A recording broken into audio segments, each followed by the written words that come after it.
안녕하십니까. 중앙일보 김동호 논설위원 겸 경제연구 소장입니다.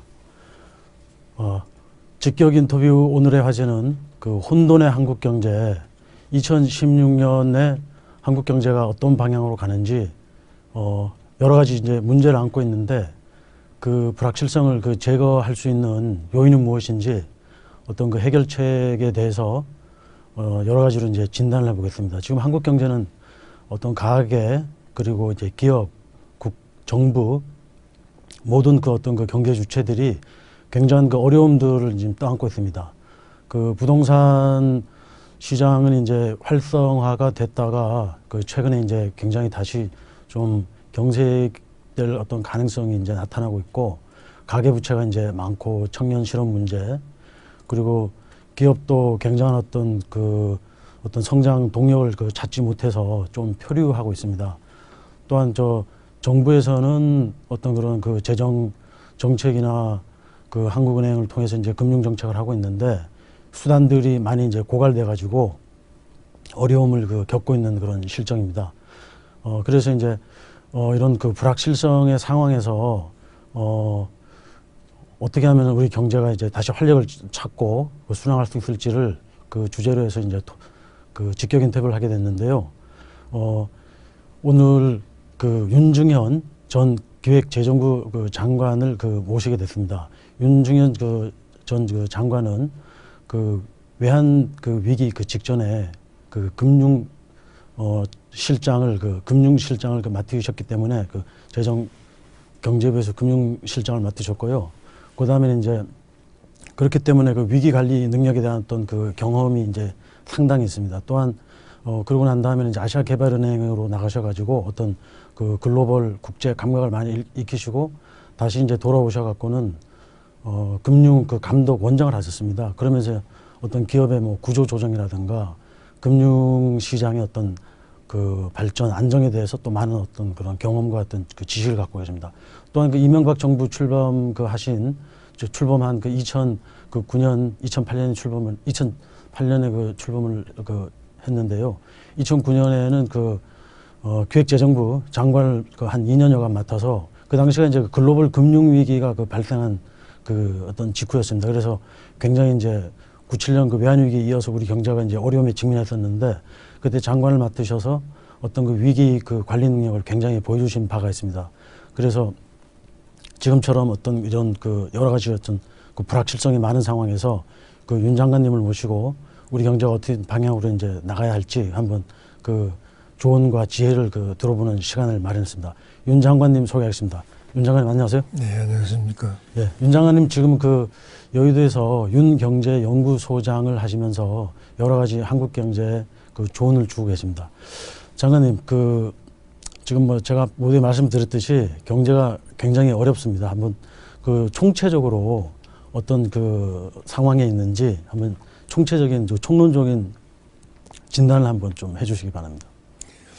네, 저희 경제는 이미 세계경제권에 편입된 지 오래입니다. 우리나라 경제를 얘기하면서 세계경제 동향을 빼놓고 얘기할 수는 없어요. 그래서 우리나라 경제를 지금 조감을 해본다면 2016년 금년도 15년 작년에 비해서 첫째 우리가 유의해야 할 것이 수출 환경이 작년에 굉장히 악화됐었어요. 작년에 아마 두 자릿수 수출 감소에 의해서 거의 한 20%까지 수출이 줄었습니다. 금년에도 우선의 수출 환경은 크게 개선될 것으로 보기는 어려운 형편이에요. 2008년 금융위기 이후에 이제 한 7년 지나고 있습니다만은 제대로 경제가 회복력을 보이고 있는 것은 미국밖에 없어요.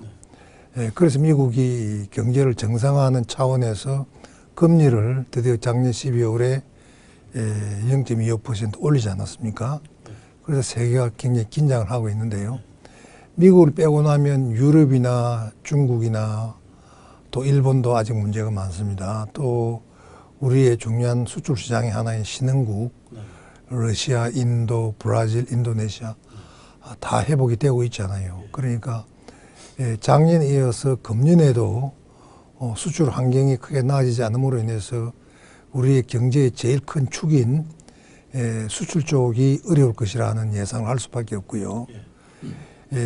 그 다음에 우리가 이제 또 주목해야 할 것은 수출이 부진하면 내수라도 진작이 돼서 내수가 좀 보완을 해줘야 하는데 작년에 이어 금년에도 내수도 개선될 조짐이 그렇게 희망적이질 않습니다. 왜 그러냐면 내수라 하는 것은 투자와 소비로 이루어지는데 투자의 주체는 결국 기업이거든요. 물론 정부도 투자를 합니다만은 기업의 환경이 우선은 국내 재배에서 우선 보면 아까 대외적인 걸 말씀드렸고 국내에서도 기업의 투자 환경이랄까요. 이러한 것이 우리 경제를 둘러싸고 있는 대내적으로 보면 경제가 진공 속에서 자라는 것이 아니거든요. 경제를 둘러싸고 있는 정치, 사회, 문화, 교육, 노동 환경에 이르기까지 경제에 굉장한 영향을 미치잖아요. 물론 경제도 역으로 영향을 미칩니다. 그런데 이런 부분 주변 환경이 작년에 이어 금년에도 별 개선될 조짐이 저는 보질 않습니다. 뭐 아시다시피 금년은 총선이 있고요. 내년에 또 대선이 있고 남은 2년이 연속 선거가 이루어진 해고요. 그래서 정치권으로부터 어떤 동력을 기대하기도 어렵고요. 또 노사문화도 지금 노동개혁을 하고 있습니다만은 제대로 진전이 되고 있지 않고 또 이러한 것을 여러 가지 정신사적으로 뒷받침할 교육 문제도 전혀 개선의 조짐이 그렇게 보이질 않습니다. 그런 면에서 보면 투자가 제대로 살아나기를 기대를 하기 어렵죠. 또 한 축인 소비는 우선 소비의 중심축인 개인은 소위 가계 부채가 작년 현재 한 1200조 정도 달하고 있습니다. 가계 부채 문제가 심각해서 개인은 소비의 여력이 없어요. 또 소비의 한 주축인 정부도 그동안 세입이 부진함에 따라서 예산 편성이 적자 예산으로 편성이 되고 있지 않습니까? 그러니까 빚을 내서 더 지출할 수도 없고요. 그래서 예산 정액에도 한계가 있습니다. 재정의 건전성 문제가 바로 대두되고 있어요. 그래서 보면 지금 투자 소비 양 측면에서도 개선될 조짐이 많지 않습니다. 그래서 전체적으로 보면 올 한 해도 우리 경제는 상당히 어려운 그런 시련의 시기를 거쳐가리라 그렇게 생각을 해서 각 경제 주체들이 긴장의 끈을 놓지 않아야 되지 않겠느냐 이렇게 생각을 하고 있습니다. 지금 뭐 사실 이제 지금은 이제 2015년 이제 12월 31일인데 뭐 불과 이제 뭐 12시간도 오늘이 이제 안 남았습니다. 뭐 사실상 이제 1월 1일이 이제 뭐 된 거나 다름없는데요. 그 장관님께서 이제 이미 이제 그 마음은 이제 이미 2016년에 가 있는 상태로 말씀을 이제 해주셨는데 그러면은 이제 역시 이제 민생 경제가 이제 가장 궁금한 분야가 아닐까 생각됩니다. 지금 부동산 문제를 보면은 한 1년 한 반 이상 이제 현재 부총리가 경제 정책을 운영하는 동안에 보면 주택 대출 굉장히 이제 완화를 했습니다. 완화를 해서 양면이 있는데요. 경기가 이제 거기에 힘입어서 조금 이렇게 활성화가 되고 이제 극단적으로 이제 뭐라 그럴까요? 거래가 안 됐는데 그게 다시 이제 좀 풀리고 했지만은 지금은 그런 사이에 이제 부채가 너무 늘어났습니다. 이제 그래서 그걸 뭐 다시 이제 조이면서 2016년 2월에는 이제 서울 그리고 5월부터는 또 지방에 대해서 이제 순차적으로 이제 LTV 뭐 DTI 뭐 이런 수단들을 통해서 이제 다시 이제 조이고 미국 금리 인상에 대비하기로 했는데요. 그러나 이제 보면은 어떤 후유증이 상당히 지금 우려가 되고 있습니다. 뭐 공급 과잉 논란이 있는데 이게 이제 그러냐 아니냐 이런 뭐 찬반이 있긴 한데요. 최근에 보면 용인발 미분양 증가가 굉장했습니다. 이제 그래서 이제 또한 그러면서도 전월세는 이제 여전히 해결되지 않고 앞으로도 어떤 2018년 초에 뭐 입주 대란이 이제 거래 절벽에 의한 입주 대란이 이제 우려된다고 하는데 그럼에도 2016년하고 17년의 어떤 상당 기간 동안은 계속 이제 전월세 나는 이제 지속될 걸로 보이는데 풀기가 굉장히 어렵습니다. 어느 역대 정권이나 이제 다 그랬는데요. 여기에 대해서 그 좀 어떤 과거의 뭐 어떤 그런 경험이라든가 외국의 어떤 그런 사례를 봐가지고 뭐 이게 뭐 완전한 어떤 그 해결책은 없지만은 그 완화하고 그 연착륙시킬 수 있는 그런 방안이 뭔지 좀 말씀을 해주시죠. 예. 네, 부동산 문제는 우리 경제의 아킬레스건으로 언제나 자리매김하고 있습니다. 국토는 좁고 인구는 많은 나라에서 부동산 문제가 그렇게 쉽게 풀 수가 없죠. 거기다 이제 소득 수준이 향상되면서 주거 환경 개선도 요구가 되고 있고 또 사람들의 이게 주거 수준도 이제 높아지면서 초래되고 있는 문제입니다.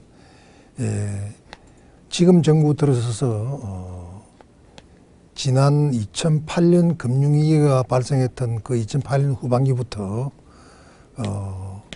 그야말로 부동산 시장에 냉기가 감돌아서 거래 절벽이 이루어져 왔었어요.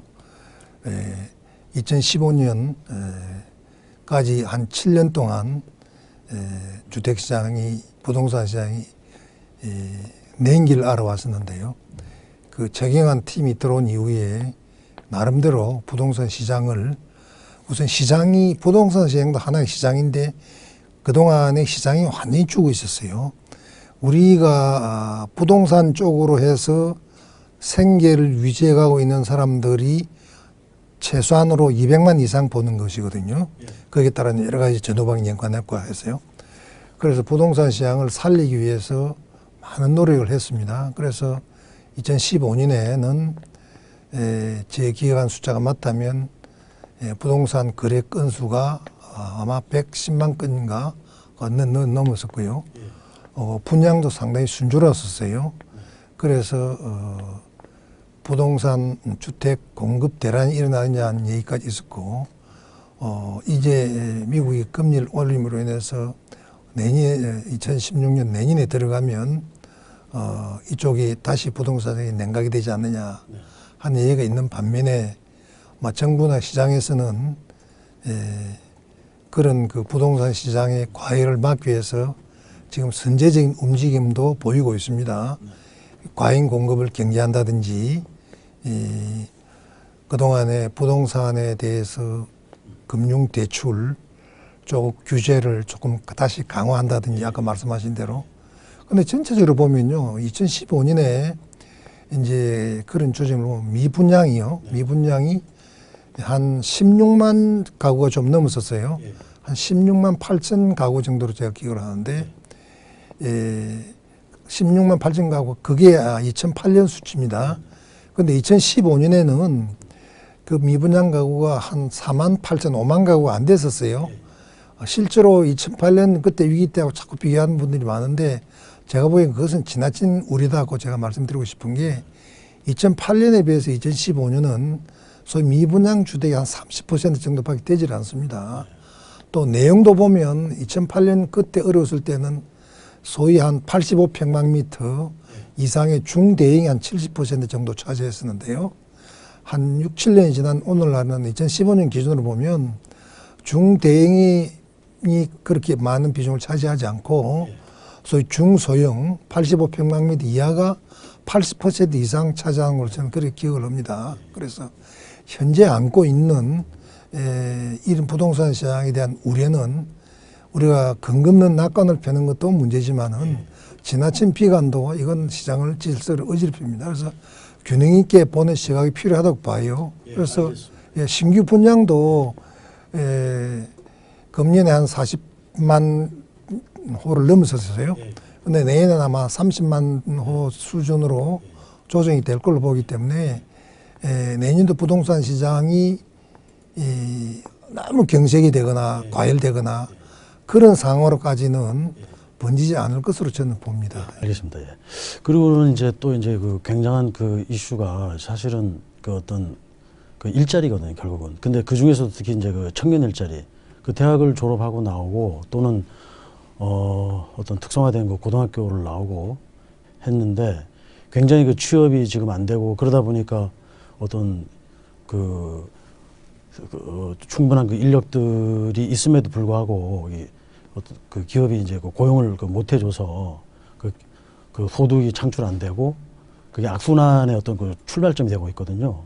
이게 우리 사회의 뭐 굉장한 그 경제에 그 가장 중요한 이제 그 돌파구가 필요한 그런 부분이라고 보는데 이 청년 일자리 뭐 이 모든 게 얽혀 있습니다. 뭐 어떤 그 산업의 어떤 활력이 떨어지고 이런 것들이 다 이제 그 이제 결합이 돼서 이런 결과가 나타나고 일본 같은 경우는 이제 사실은 그 대졸자의 그 취업률이 지금 희망자의 경우인데 90한 8%에 달하거든요. 희망을 하면 다 된다는 상황인데요.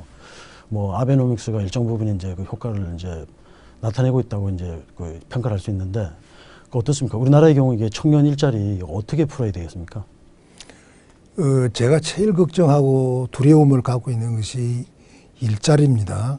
그 중에서도 청년 일자리요. 예, 오죽하면 청년들 사이에서 헬조선 이런 얘기까지 나오겠습니까?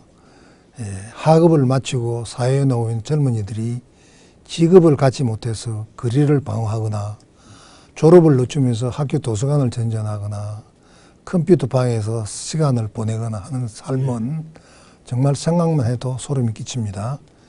자, 지금 우리 이 경제 쪽뿐만 아니라 경제, 사회, 정치 모든 부분에 걸쳐서 우리 청년 실업 문제를 제일 먼저 해결하도록 우리가 지혜를 모아야 합니다. 지금 제가 보기엔 그렇습니다. 제가 요즘 교육계획에 관심을 갖고 있는 이유 중에 하나가 지금 청년 실업 문제를 해결하려고 그러면 노동개혁도 물론 앞서고 선행해야 하지만은 반드시 이루어져야 할, 같이 가야 할 분야가 교육 분야입니다. 지금 어떤 형편이냐면요. 교육의 양과 질에서 다 실패하고 있습니다. 우리나라처럼 대학교가 많고 과잉 학력이 이렇게 심한 나라가 대한민국만한 나라가 없습니다. 고등학교를 나오고 대학 가는 진학률이 옛날에 80% 넘다가 요새는 조금 조정이 돼서 70%를 넘습니다. 이런 나라가 없어요. 한번 생각을 해보셔야 합니다. 대학을 나온 사람하고 고학력자하고 고등학교를 나오고 직업을 가진 사람들하고 그 수치가요. 우리나라는 지금 어느 정도냐면 고등학교 졸업한 사람 졸업을 하고 노동시장에 투입된 인구가 한 15, 16만 정도인데요. 그러면 통상적으로 다른 나라 사례를 보면 대학 졸업 이상의 고학력자는 그것이 한 3분의 1이나 많아야 한 2분의 1 이하로 줄여야 합니다. 그런데 우리는 거꾸로 돼가지고요. 지금 금년이래 수능시험 본 수능시험 응시자가 67만 명 정도 이릅니다. 대학을 졸업하고 사회 노동시장에 투입된 인구가 50만 명이 넘어요. 그러니까 어떻게 합니까? 그 고급 일자리를 대학 졸업생들을 충당시킬 수 있는 고급 일자리를 어떻게 다 마련할 수가 있어요. 근본적으로 문제가 학력 구제에 문제가 있습니다. 이것은 교육 당국과 정부, 우리 국민 전부가 알아야 할 고민입니다. 지금 다른 나라하고 한번 비교를 해보면 지금 대학 진학률이 보통 30%, 40% 정도거든요. 그러니 70%가 넘습니다. 그러니까 비교를 하자면 금융기관에 처음에 행원으로 들어가서 첨성에서 대리가 되면 대리의 지휘 감독을 받는 직원이 2~3명 정도 이루어지는 것이 일반적인 이 인사 피라미드 구도입니다. 그런데 우리는 지금 학력을 놓고 보면 어떤 형태냐면 고등학교 졸업생이 숫자가 적고 우위가 더 많으니까 직원 하나, 행원 하나 위에 대리가 2명, 3명 있는 모양이에요. 네, 장관님. 그러니까 그 교육 구조의 그러니까 문제는 교육 구조로서 타파하는 문제를 우리가 고민을 해야 되고요. 네, 고민을 하고 그다음에 산업 측면에서는 어떻습니까? 산업 측면에서는요. 결국 고용의 주체는 결국 기업입니다. 아까 제가 모두에 잠시 말씀드린 것처럼 기업이 투자를 할 수 있는 환경이 자꾸 개선돼야 돼요. 물론 기업도 기업하고자 하는 의지나 이 도전하는 그런 그 사업 확장을 통해서 일자리를 만들어야죠. 그런데 지금 정말 안타까운 것은 우리나라의 지금 기업들이 매년 투자 계획을 발표하고 내용을 보면 해외에 가서 투자를 합니다. 해외에. 그것은 국내 투자 환경이 그만큼 나쁘다는 얘기죠. 그와 관련해서 장관님, 그와 관련해서 지금 보면은 그 기업 구조조정 촉진법이나 기업 그 활력 제고 촉진법 이런 것들이 국회에 다 발목이 잡혀 있는데 그런 것들을 그 지금 그 국회가 발목을 잡고 있다. 기업이 뭘 하려고 해도 의지를 꺾는 측면이 있거든요. 그런 말씀을 좀 종합적으로 이제 정리를 하면서 오늘 인터뷰는 여기까지로 이제 마치도록 하겠습니다. 중요한 말씀하셨어요. 우선 당장이 단기적으로 지금의 우리가 경제적으로 어려움을 겪는 것은 소위 공급 과잉의 시대를 우리가 살고 있습니다. 전 세계 아까 수출 환경이 악화됐다듯이 글로벌 디맨드, 그 세계적인 수요가 줄어드는 데서 우리의 공급 과잉의 어려움을 겪고 있거든요. 그래서 예를 들면 조선 3사가 지금 7조 원에 달하는 작년에 적자를 보고 있습니다. 해운도 어렵습니다. 철강, 자동차 다 어렵습니다. 이 부분을 구조조정을 다른 나라는 이미 하고 있어요. 하기 위해서 기업활력제고법, 산업구조조정법 이런 것을 국회에 내고 있습니다. 이런 건 국회에서 빨리빨리 해주셔야 돼요. 그래야 기업이 구조조정을 해가는 데 있어서 이것이 그것을 지원하는 인프라거든요. 그것이 정부가 해야 할 역할이고 당연히 국회도 해야 할 일입니다. 근데 국회가 이런 부분에 대해서 전혀 한 발짝도 못 나오고 있죠. 제가 보기에 국회 선진화법이라는 것이 제일 중심에 있는 것 같아요. 그래서 책임 있는 집권 여당의 역할도 제대로 이루어지지 않고 있습니다. 그래서 이러한 부분이 해결되지 않으니까요. 기업이 투자를 제대로 왕성하게 할 수 없고 투자가 되지 않으니까 일자리가 생기지 않고 성장도 되지 않고 많은 문제가 풀리지 않고 있습니다. 알겠습니다. 지금 뭐 오늘이 이제 2015년의 마지막 날인데 국회에서 장관님 지금 촉구하신 대로 그런 기업을 지원할 수 있는 투자를 확대할 수 있는 그런 법안들이 좀 통과가 돼서 내년에는 우리 경제가 아주 더 도약할 수 있게 그런 힘을 실어 주기를 바랍니다. 오늘 장관님 모시고 많은 이야기를 좀 나누고 싶었는데 좀 약간 소진한 부족한 면이 있는데요. 그거는 이제 따로 이제 또 지면을 통해서 전달을 해 드리도록 하겠습니다. 오늘 장관님 나와주셔서 고맙습니다. 감사합니다. 네.